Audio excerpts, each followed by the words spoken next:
Yeah, there is robust differences in the frequency with which people daydream.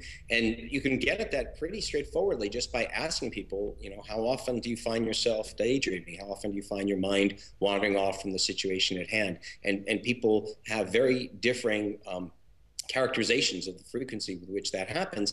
And that seems to be associated with a variety of different characteristics. On the one hand, individuals, for example, with attention deficit disorder report greater frequencies of mind wandering. And in the laboratory, we find that they mind wander more. We also find that those individuals show greater degrees of creativity on certain tasks. So again, it's important to emphasize that even that diagnosis is not necessarily exclusively a bad thing. It has some very positive aspects to it. Okay, well, Abel, let me get back to you then about this, about attention deficit hyperactivity disorder, or ADHD, ADD.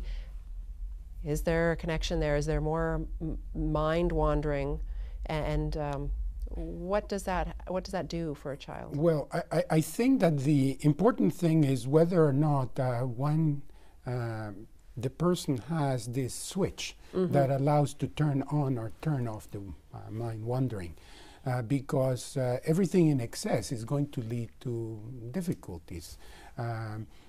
Most people are going to allow their mind to wander to one extent or another, and then when they catch themselves doing something that requires refocusing or redirecting the attention to something that is a task at hand, they're able to do so.